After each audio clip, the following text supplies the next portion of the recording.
any phase, we have a few housekeeping notes to go over.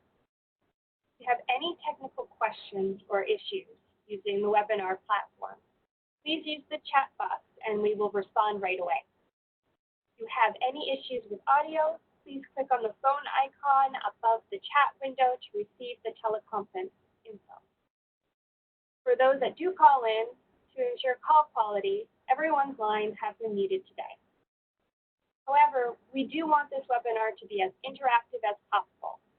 So we encourage you to ask questions throughout the presentation. You can do so by typing your questions into the Q&A box and selecting all panelists when submitting your questions. At the end of the presentation, we will have our presenters answer questions. If we are not able to get to all the questions, we will be responding after the webinar via email. If you happen to get disconnected, you can log on again using the instructions provided in your webinar confirmation email. If you continue to experience difficulties, please email info@expouaz.com and we will respond right away. This webinar will be recorded and you will receive a thank you email on the demand materials within 2 business days. During this particular webinar, we will have 2 polling questions during it. A pop-up box will appear when we run each poll. Please choose from the multiple choices, answers, and hit submit. We'd love your participation and insight. Now that that is done, it is my pleasure to introduce the presenter of this webinar, Jake Lydick, CEO of iBot Aerial Solutions. Hi, Jake.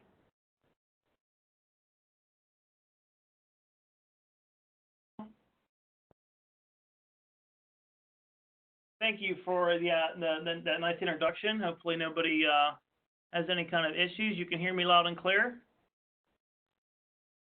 I can hear you. Okay. Well, my name is Jake Lydick with iBot Aerial Solutions. We're here to talk a little bit about 3D data, primarily around drones, and how they provide a single source of truth for critical assets in any phase.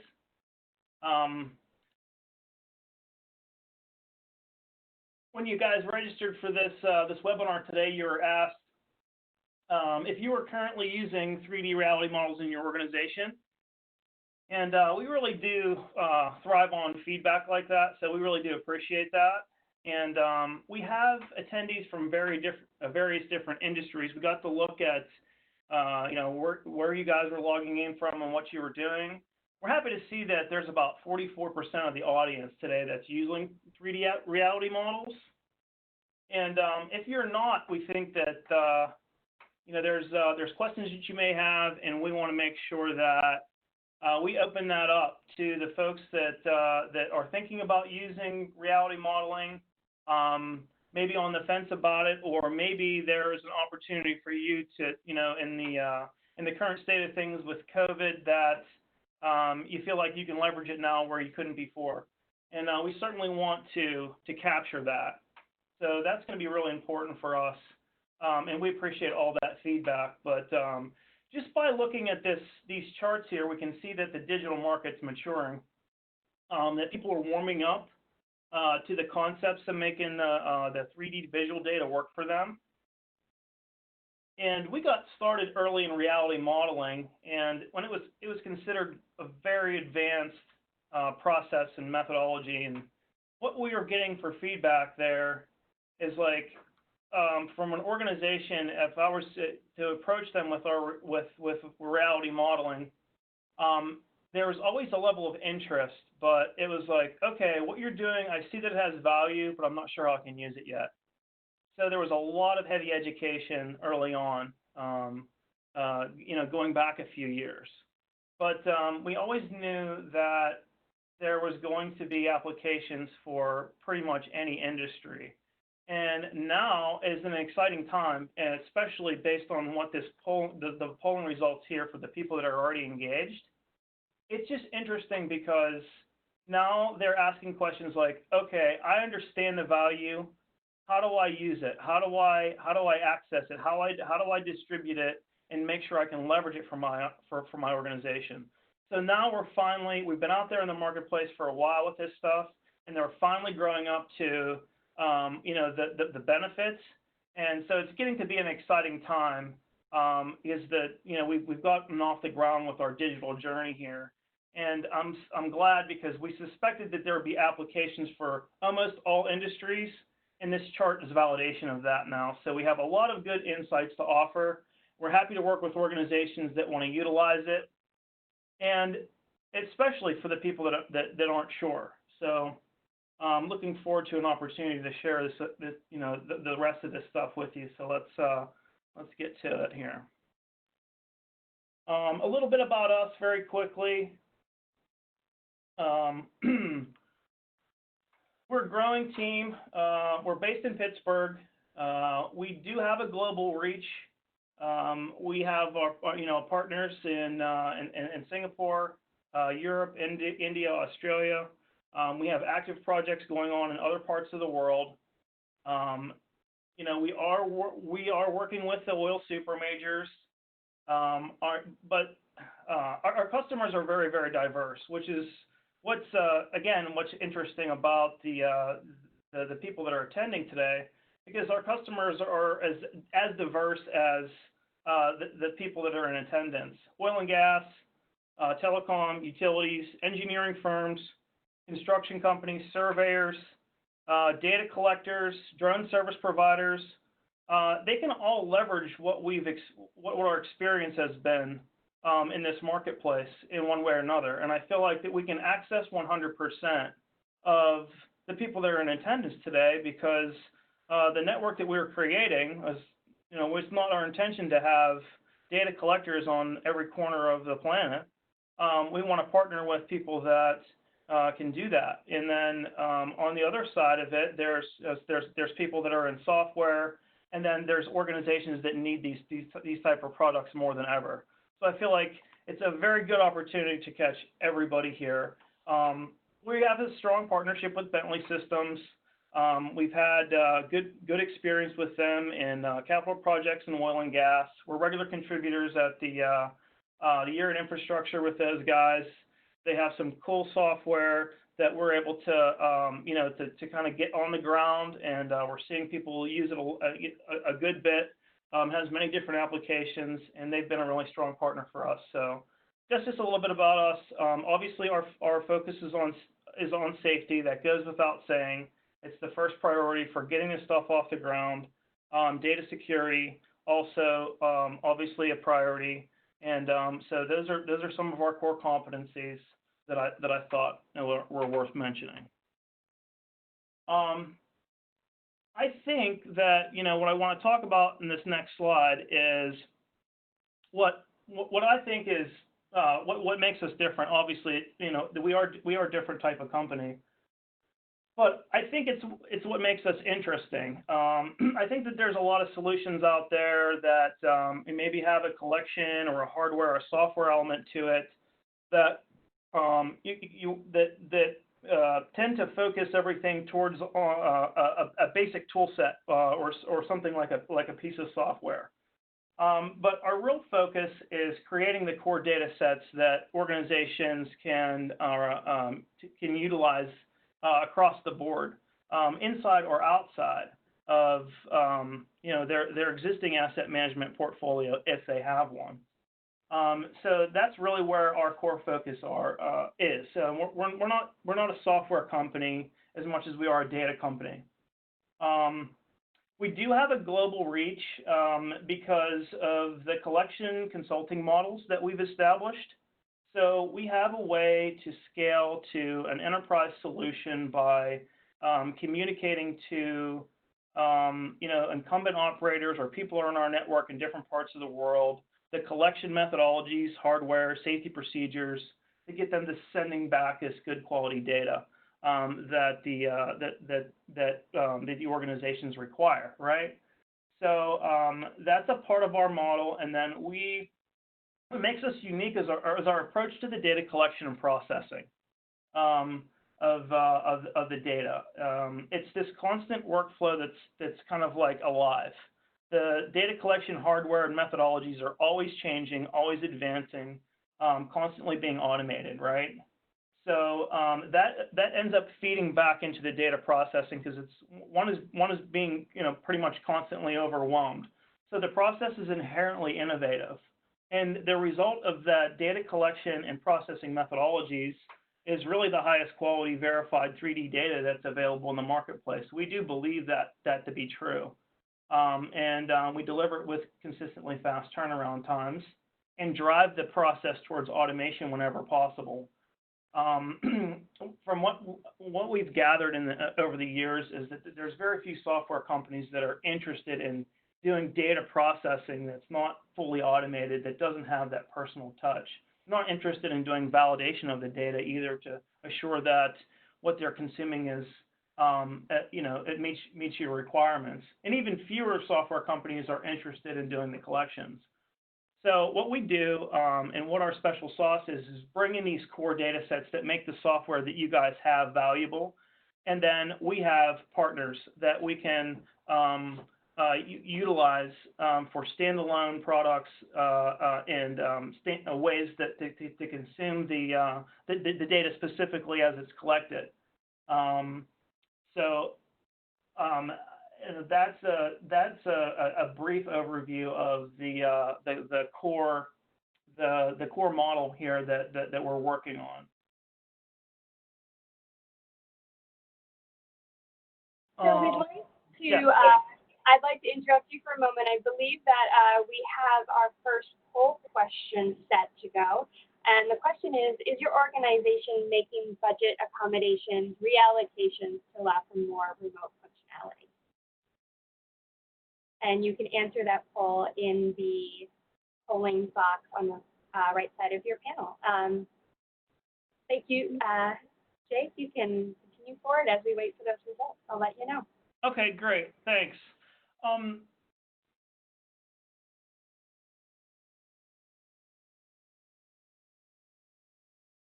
We'll let those answers come in. The next slide here, as you can see, is what I was thinking that what I had just described in the last slide about what we're about what our core model is, and the data sets that we create. And you're like, I was thinking that a lot of you might be wondering, like, okay, so what next? Everybody else has typically a single solution that they can utilize the data with, and this is where over the years that we've developed what we're calling a GeoXD network, and what we believe is that at an enterprise level that there's not a single solution that's going to meet all of a large organization's needs. For example, on a capital project, there'll be dozens of different software applications that can utilize our 3D data within it. It's a team sport. Right now, it's my belief that the real solution exists by establishing the format, the resolution, and the frequency of the data that's required to solve your problems in your organization. And then establish access, integration, and distribution of that data, but only at that point. And we're putting our partners to work in extracting the value of the data. And I thought that to show some examples of some of the organizations that we have in our network and some of what they bring to the table. What they allow you to do is compelling, and I certainly think that now's the time to get out there with this stuff, where we're seeing an increase in demand just on word of mouth and stuff like that. So I think that this comes at a really good time. But like what you're seeing here, the screenshot of a reality model that we created on the left-hand side, and anywhere that you were to click on that 3D model, you would have access to the source imagery. And this is something that our partners in Australia, Transpec, they have a great platform for consuming our extremely highly detailed 3D mesh models from a zero-footprint web-based portal. Transpec allows for remote inspections, trend analysis. It has a great tool set, and they're a great example of a top-tier partner in our GeoXD network. Some of the other things that folks think are very valuable, they have like annotation cards or features or areas can be identified for maintenance, encroachments, defects. The defects can be rated, simple instructions, much like a GIS program, but very, very rich, quality, accurate 3D data. The information on the card. Sure. Yep. We have our results in. So we have 34% that said yes to is your organization making budget accommodations, reallocations to allow for remote functionality. 27% said no, and 30% said not sure. That's interesting. That's very interesting because I feel like right now, obviously budgets are slashed. People are trepidating. It's a difficult time to take bold steps. And I think that the interesting thing here is answer C and not sure. Is if you have a lot of the benefit and is potentially unknown. What if the organizations or people that care about their assets that are spread out realize that you can do remote monitoring, right? Or you can see the current state and position of your assets remotely. And they had the budgets are slashed, but you still have to maintain your assets. Or the current economy will be even more painful if you don't. And potentially that there's budgets for site visits and travel that could be reallocated directing towards one of these digital initiatives, which is I think the exciting part of that response. And if you think I'm wrong, I would love to hear from you. And if you guys that are listening in really have strong feelings about that, then I want to definitely hear from you. So that's cool. I'm glad that we got to do that and have this discussion about whether or not that the organizations have budget. That was really good. Thanks, Danielle. And interrupt with interesting stuff like that anytime you want. You're welcome. And with COVID-19 coming about, just that ability to take to save money and reduce your workforce is going to be slashed in half. So being able to take that workforce allocation and use it towards something that could last not only now but into the future to kind of streamline what you're already doing through using this kind of platform it really comes down to return on investment.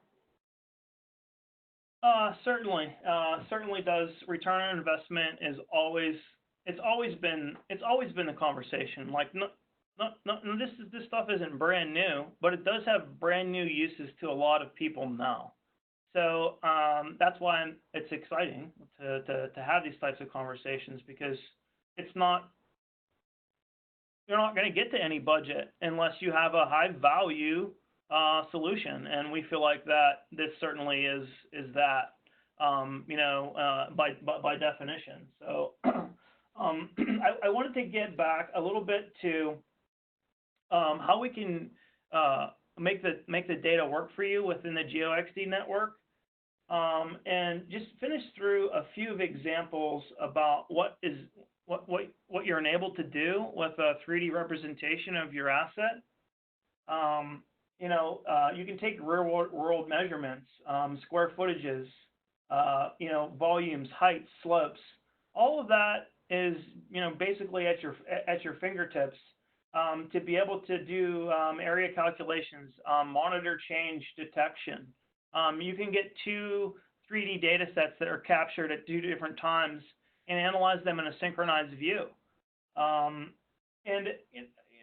We used to go through training sessions and stuff like that for using these different kinds of products, and it's gotten to the point now where it's reached a level of refinement that in 15 minutes you can get in there and be able to interact with your asset.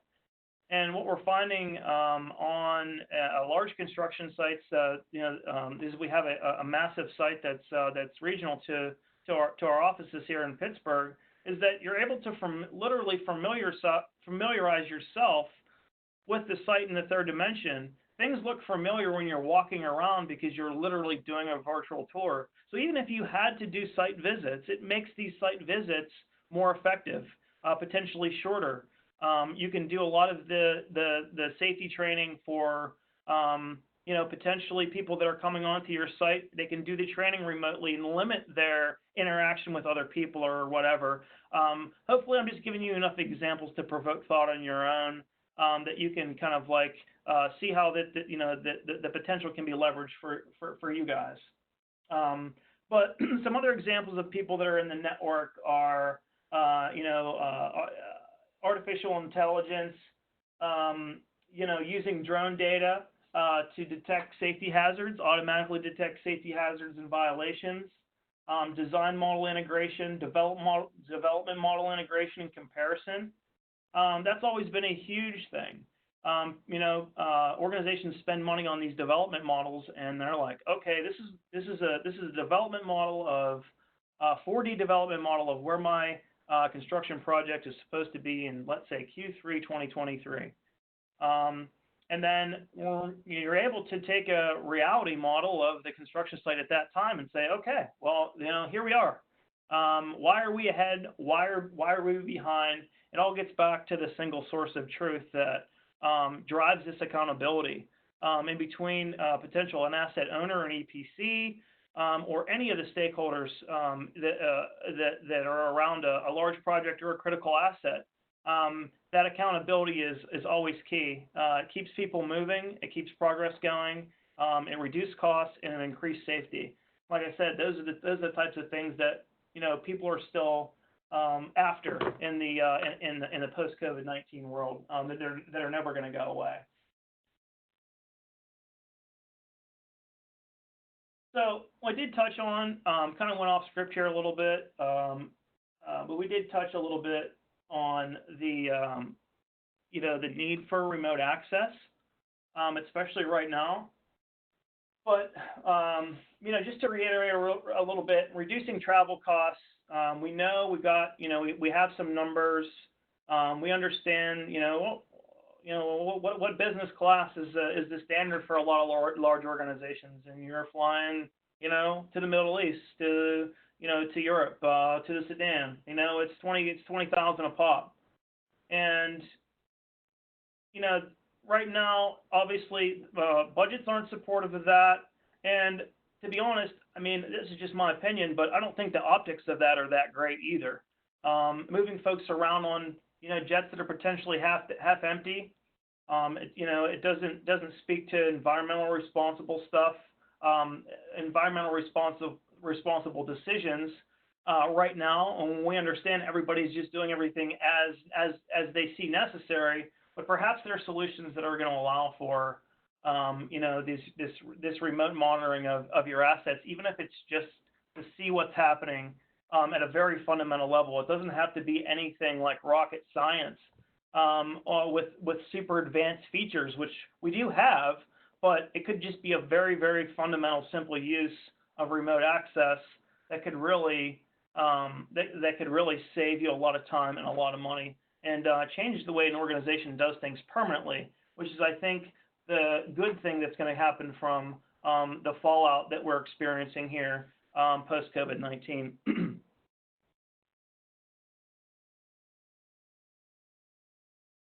So I wanted to get into a little bit of some of the other applications, just so everybody has an understanding of what the benefits are. Because I feel like if we don't talk about benefits, then no one really cares.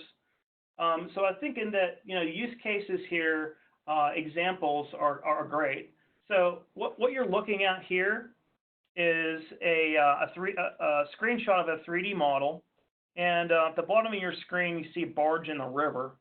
and the backside of these silos, the four silos, that are all of the material that comes into this facility runs through these silos. So it's not something that can go down, right? And I think that they were 75 years old. And obviously, access to inspect the backside of this is extremely difficult. They couldn't get the man lift in there. The build scaffolding is next to impossible, or it would be very expensive. And the intent of this project was to provide the owner with a structural analysis of these silos. You can see the material coming down through on the left-hand side here, and no one really knows, but whatever's in those silos, if that barge isn't sitting there, it's kind of just going right in the river. Not great, right? For a number of reasons. So that was the challenge. And we see this all the time when people do not have another option and they're absolutely stuck. But what we're finding is that it's easier and just as effective, even though it's a little bit different, to do a real live engineering analysis with these types of 3D products.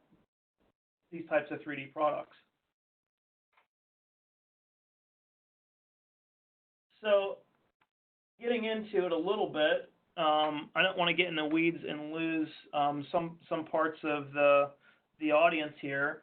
Before we get into the weeds, we have one more poll question to ask the audience, and it kind of ties directly back into what you're talking about. Just to find out who in the audience has been using 3D drone data for predictive analytics. And I will interrupt you and let you know what the results are once I get. Great. I liked it that you accepted my invitation to interrupt me, because nobody wants to hear me talk continuously for 20 minutes. So it's good and it's welcome. But so back to the silos. And this is a great example of how you're putting the 3D data to work for you in multiple different instances.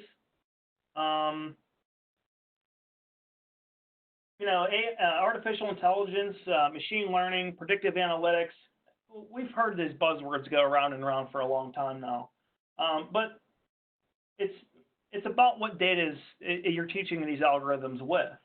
But they all need the same thing, which is high quality, repeatable quality data.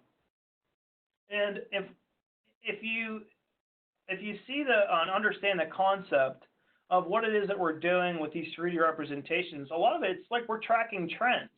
So we're taking multiple iterations of these assets as they change, whether they're delaminating, whether they're rusting, whether they're moving, environmental stuff around it, erosion, or it's under construction. It's always something that we're kind of agonizing over. And I don't know, I think that with the data sets that we create and the amount of data that goes into creating one of these 3D models, it could be tens of thousands of images. And we really feel like they're all, the metadata that's attached to them and what they're used for, and the GIS data that's attached to these data sets is a great tool to teach an AI algorithm with. So there's no reason that you can't put these data sets to work for you in multiple different instances simultaneously, which is a very powerful type of thing. And speaking of powerful, we just got our polling results back. So we have a lot of people who haven't started using the 3D drone data for predictive analytics. A whopping 65% of our audience said no. 22% said yes, and 7% said not sure. Well, that's great, and I really love that being able to interact with this with these polls. This is cool, because I think that I understand, or I'll take a stab at understanding those results. I feel like it's is a buzzword. It's one of those things. It's like Internet of Things. Like, well, we all know it's the future, but nobody knows what the hell it is. And I think that I just kind of mentioned a few things about what it can do for you based on the what you tell it that you need. And it's not going to be. I don't think it's going to be like it's not going to be doing things automatically. It's not like you're going to have a robot that goes up there and fixes that hole in the side of that silo. But if you're able to, if you have 10,000 images and 250 of those images has an instance of a hole that it recognizes as as a hole in your asset, and it's changing, then that's the low-hanging fruit for the benefit of artificial intelligence, because everybody wants to talk about what it's going to do in the future, but I want to talk about what it can benefit you right now with the data sets that we're already collecting. And that's what I think the exciting part of the AI conversation is. And if I were to guess, I would say that the rhetoric and the vaporware and the buzzwords are what people say, I'm not quite ready for this yet. But if you disagree, by all means. But I think that there are things that we can use it for right now. It's working. It's in the marketplace, and it is real. Jake, if I can just interrupt again and ask a follow-on question. So, we're throwing these big buzzwords out that tends to lose people. What are some ways that we can start opening up this conversation so that people can start looking at, predictive analytics as something that as a must-have rather than a nice-to-have? Well, I think that when you talk when we talk about the things that you can't go without, like an improving safety record, that's one of the things that are going to get artificial intelligence on its feet. People are willing to invest in making interaction with their assets and their construction sites more safer. They want to make them safer, so they're willing to take the time that you have to invest into getting the AI working for you to be able to potentially automatically recognize hazards. I think that's the starting point, because that's somewhere where you can't fail, right?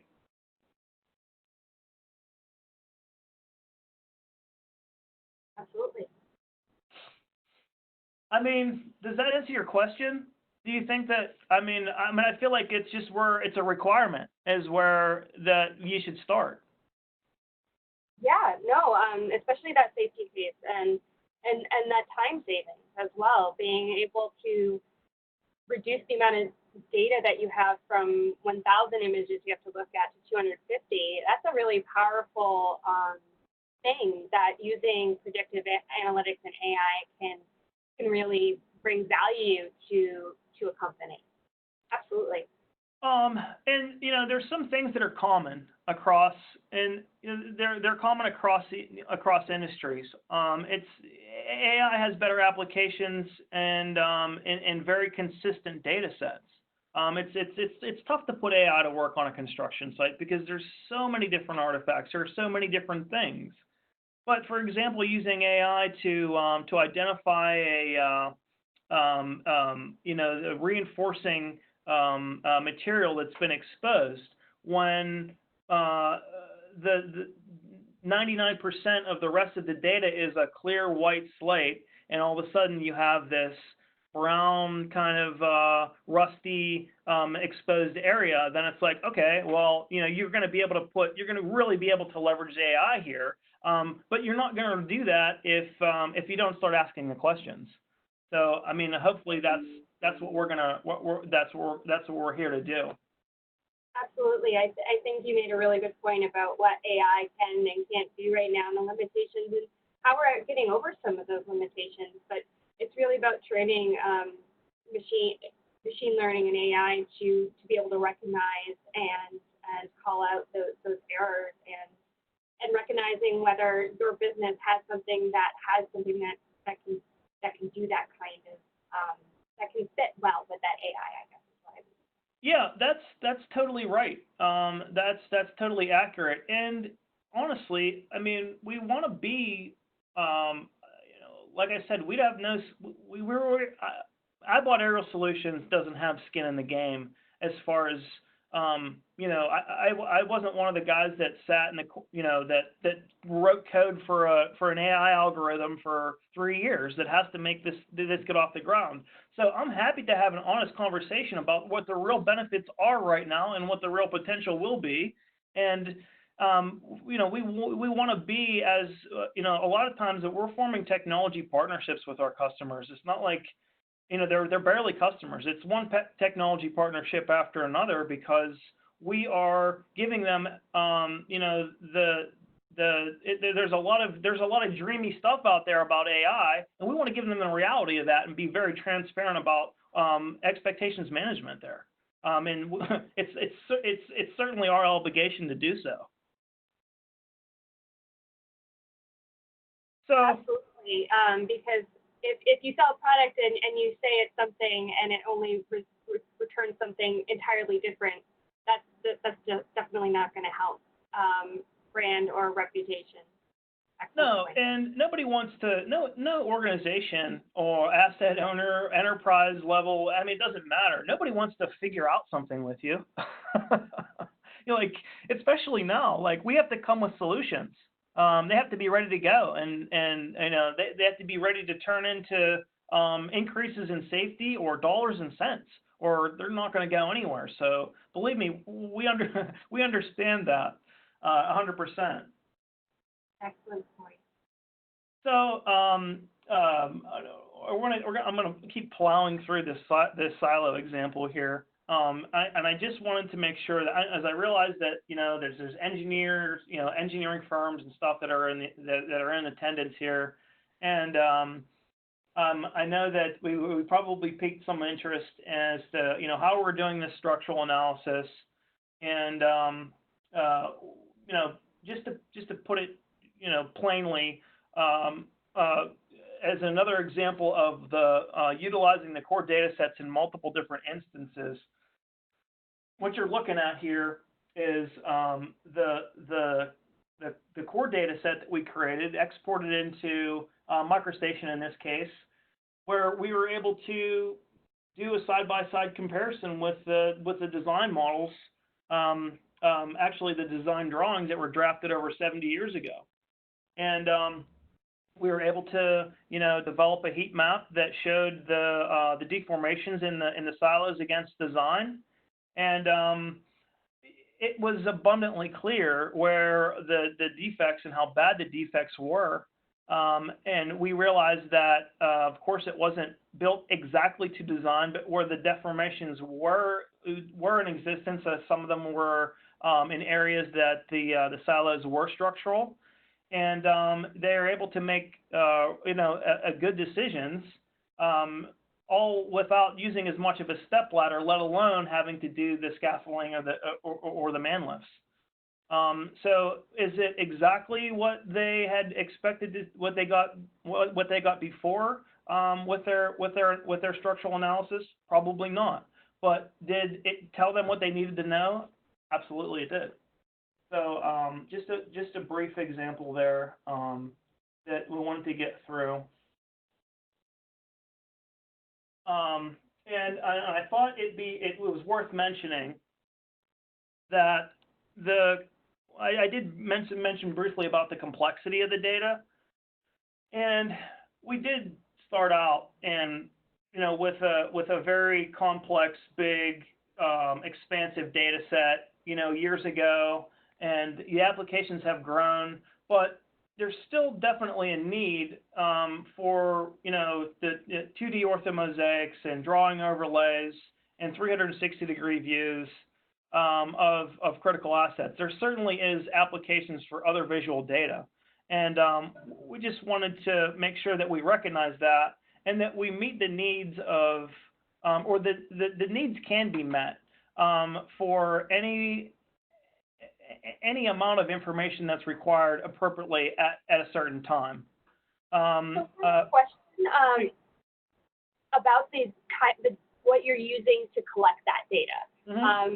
Is it LiDAR or photogrammetry or maybe a combination of both depending on the requirements of the job? Yeah, basically everything is formed around the requirements. We've had recent experience in flying the LiDAR scanners on the UAVs. We do use photogrammetry heavily. We have quality control over that process.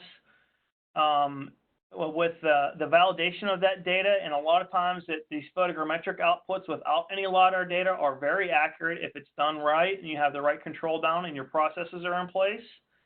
And then, you know, a lot of this stuff that's in GPS deprived environments is based on what data is required. Do you just need something at a glance that you're going to get in 12 hours, or we can upload the same day in a 360-degree camera?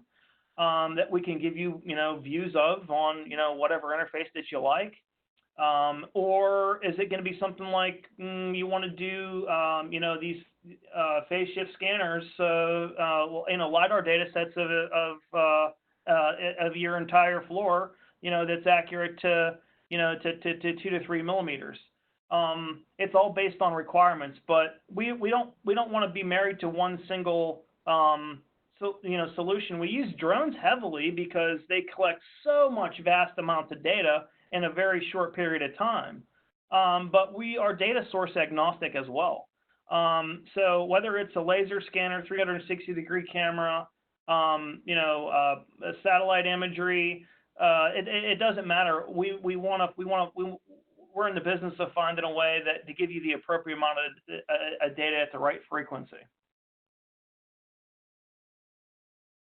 Does that answer your question? Sorry, that was like the long answer. It was a good one. Thank you. So, really, what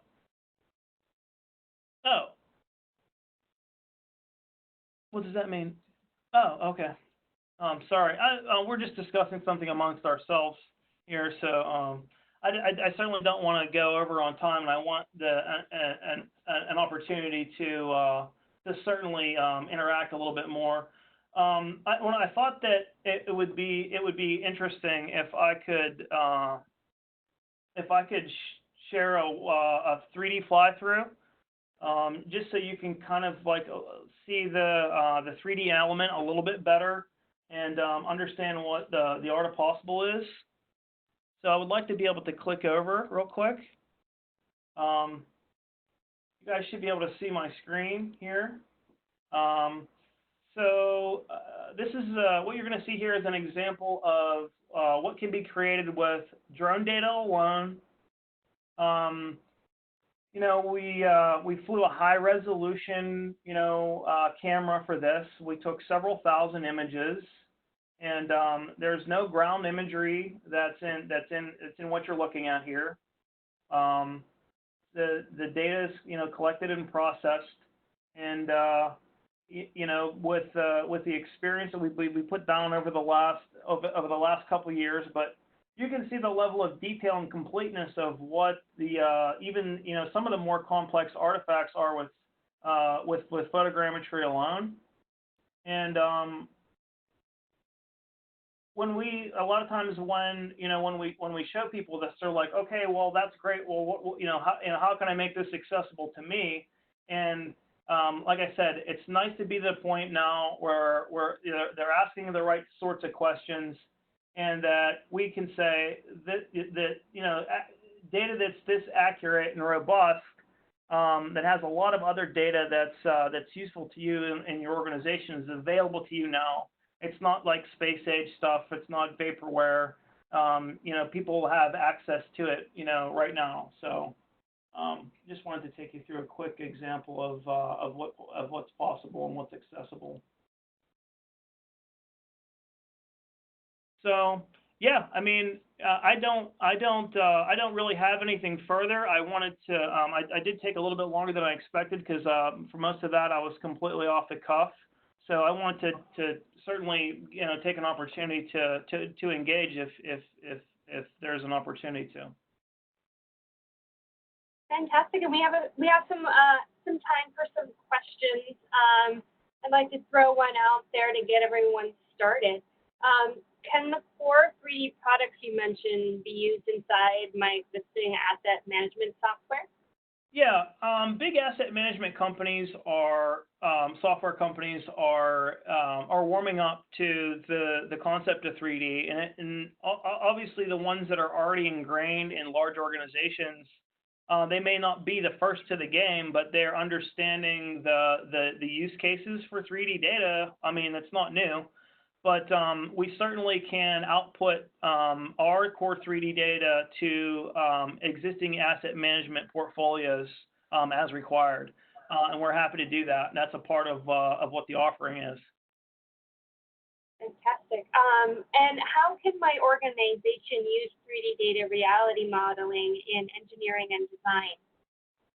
Well, I think that goes back to a lot of what we had mentioned in that example for the silos.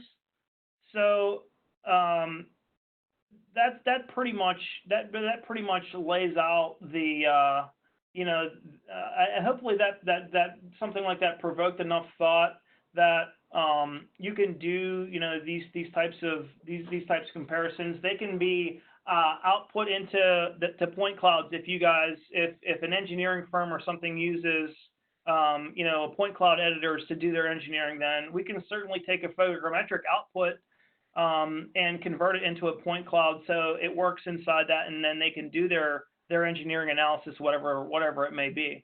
But there's a myriad of different ways to do that. And what we've been doing lately when working and partnering with engineering firms is handling that on a case-by-case basis.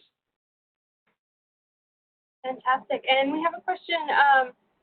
What were the hardware, drone, and camera and software that you used for that particular fly-through that you just demonstrated? That was a heavy lift drone. That was a Sony camera that rung out at about 40 megapixels, and we had some of our technology that was homegrown for that particular platform that allowed us to get very accurate geolocation of where the imagery was taken. And we used Bentley's context capture to process the mesh. Fantastic. And another question is, what's the process after the data gets collected to ensure the assets are protected? The protected as far as data security goes? I think so. Again, that's something that once we establish the data transfer pipeline, then we just follow suit with the existing data security policies that the organization has in place. And even if, from what our experience, that have been not as robust as they should be, that a lot of it lies in making sure that the data is encrypted at rest and in transit, and then we vet the software partners to make sure that they have a high level of security standards, ISO standards, and I can't speak to exactly what they are. But like I said, that's another thing that we handle on a case-by-case basis. But the policy is to encrypt the data and to make sure that at any point where it is, it's being secured. But to speak to exactly and specifically the numbers that there, I'm not the guy for that. But it's something that we're focused on. Like we are with safety. Safety data security as being core competencies. Fantastic. And do you see customers using drone and 3D reality for bridge maintenance inspections and other types of infrastructure? Well, I certainly hope so. I've been beating this drum forever. Honestly, I have been talking about this since I started looking into these concepts. I mean, we're from Pittsburgh, right? I mean, we're from the Three Rivers. Like, there's more bridges around us than if anybody should be using bridge technology or drone technology for bridges stuff, it should be us. We've had a lot of interest, and there's no question that should be a fantastic use case, not only for drone technology, but for reality modeling and trend analysis. I mean, there should be a digital record of every critical asset over the water. For a city. Why not? It's so expensive and difficult and dangerous to do these types of inspections, and dams too. But we certainly are on the, we're having those types of conversations. We think that it's going to involve taking, it's one of the #1 challenges. It's very, very difficult to do because of, obviously, logistically, it's over the water, it's over a road, there's lots of people around. They're complex structures, so they don't lend itself to, to an easy job for photogrammetry alone to do. So we want to get these workflows and these processes automated to the point where we can hand them off to a DOT and say, okay, here's the takeoff and landing zone. You go out there, you know the core competencies of the data security, the safety, and basic functions of the camera and the drone, and you're able to just fly the asset whenever you need to. And what we think that should do is reduce the frequency of these hands-on inspections, or at least be able to hand these digital products off to the people that are doing the hands-on inspections so they can be more efficient. But I can talk for a week about that question, but the answer is yes. Fantastic. The next question is, are there redlining tools to mark up screenshots from visualization interface? This person said it would be nice to be able to make a few notes and pass it along to coworkers to help with, that collaboration activity. Well, I can certainly tell you that the partners that we mentioned at Trendspec are awesome at that functionality. Any point that you click on any part of the 3D model, you can generate what they call an annotation. Anytime that you take a measurement or something, it'll generate an annotation card, and all the information that you want to attach or mark up can be contained with that annotation, and then your name and your date.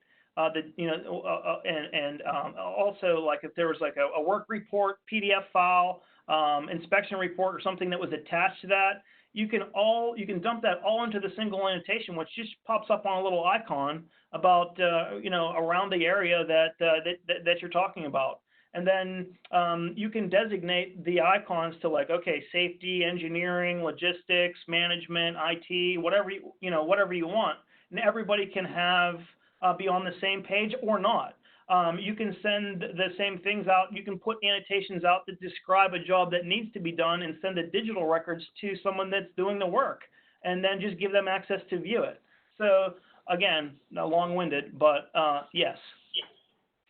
Very helpful. Thank you. We have a more of a logistics kind of question. How do you handle flight route planning through a complex maze like you showed in that video? You're getting a lot of details and you're going in between a lot of these very complex pieces. How are you able to just plan that flight? It depends on, I'm thinking that, okay, for an existing asset with all these complexities that doesn't have construction, the data capture methodology can be automated. It just takes a little bit more time, and it may take 1, 2, 3 captures to get the quality of 3D rendering that you're expecting. And it's almost like the initial capture you don't even want to really use. You want to use the initial capture to really develop the automated capture workflows, which includes, which in our case would include a lot of the methodologies and capture techniques that we use for the specific software. So it takes a little bit more time, but there are tools now that allow you to control, your drone in a lot of different ways, especially if it was, something that sticks up 200 feet in the air. You can, potentially do a descending helical pattern that captures that's completely automated, that captures that tower on a regular basis and tied into your base map that you're using, just basic nadir straight down images, and have consistently good repeatable data there. In the instance of a construction site, you don't. I mean, obviously, there's too many things that are constantly changing. It's not worth it. And then you kind of have to rely on what you know about the data collection process. Obviously, with safety in mind, that it gets tricky. There's no one single solution that you can say works for every single construction site, and that's where a lot of where we're leveraging our experience being on a capital project for 2 years now, being able to leverage the manual flights to capture enough oblique imagery to give the client a product that's worthwhile. But for the most part, outside of construction, the 3D capture can be automated or at least semi-automated, and we're always driving towards that automation so the processes can be repeatable and distributable without us, having to do anything on your behalf besides make sure it works. That automation aspect of it is such a critical way of collecting that data in a reliable way. And that actually goes to another question that I had about how long it takes you to collect data to create the deliverable shown. Well, the data collection process for, let's say, a 3D mesh that you're going to use in construction. So that would be like a medium resolution where you want to be able to understand heights and slopes and volumes and stuff like that, but it's not like an extreme detail that you need. I would recommend to somebody that was doing construction to do these medium resolution types of captures and just do them more frequently, which lends itself to a shorter capture time. So, for example, on a 500-acre facility, we're doing a 3D capture with multiple drones flying simultaneously in about 6 hours. And we have the turnaround times to around 48 hours for delivery. Fantastic. So how are commercial firms using 3D data to augment their corporate safety programs? Are they effectively sharing this data yet, or is it a future trend?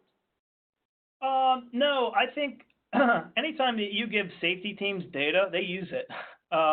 In fact, they're clamoring for it. There's nobody that will agonize over an image or a situation that like somebody that's from HSSE. Honestly, I think it's showing as like one of the primary use cases. For the safety team to understand what we're capable of if we get put on a capital project is absolutely profound. If they were to have some sort of accident or pipes rolled off of a truck and somebody was injured, you can take if we're present, or the data collectors are there, then they know what they're doing. You can create a 3D representation of that can go into permanent records. You can understand, historically or forensically what's happening here for the investigation of like that particular instance, and then you can take that back and be like, here's a 3D representation of an accident scene that we don't want to repeat, and dump it into your safety policy. So this is absolutely something they're doing now. Fantastic. So we only have time for one last question. And so I'd like to take a moment to ask you, kind of hinted at that in that last question, what are future trends? What does iBot think about what's next? Well, it's good that you only gave me 3 minutes, because this is I'll watch the participants start going down and down and down after I keep rambling about it. But I mean, that's it. Like, as a CEO of a company, that's the space I have to live in, about where this is going.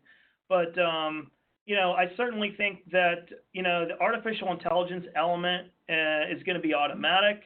I certainly feel like the hardware automatic data processing is probably going to be happening on the machine. I'm thinking, you know, swarming technology can be leveraged. You know, if you were to have, you know, 150 drones out there that were able to capture these images simultaneously, then, well, if all those images are geolocated, then you're starting to talk about real-time data, you know, that's completely automated captures. Drone comes out of a box, does the base level processing on its own, sends it to the cloud. You can verify it there, or you know, or distribute it there. You know, utilizing 5G when they roll it out. I mean, these are things that are going to change the face of our industry again. You know, with being able to send data very quickly. When the FAA, at least in the United States, when the FAA kind of wakes up to you know, beyond visual line of sight, and they figure how to integrate with the you know, with the airspace with these low altitude drones, then you have 5G, then you're going to be able to do this this type of thing truly remotely without any access. Even if you are flying manually, you can do it over a 5G connection. You know, the technology exists now, but you know, when it becomes mainstream 5G, the regulations come around and this technology starts to mature, it'll be unrecognizable, which is why it's exciting to be in this space, right? And it's exciting to have these types of opportunities, because it's just bit by bit, brick by brick, we're getting there, and there's some major milestones that are happening. Obviously setbacks, but that's the very exciting part about any of this technology is where it's going, and I'm happy that it's a space I get to live in. And we're all looking forward to seeing all those changes happen in the future. So that's about our time. So I want to thank Jake for joining us today. Before we sign off, a few remaining bits of business. Stay tuned for follow-up email on accessing the on-demand version of today's program, which will include a PDF of the slides that were produced. We're also very eager to receive your feedback, so please complete the short survey that will appear when you log out. And thank you all for taking the time to attend this webinar. Have a great rest of your day and stay well.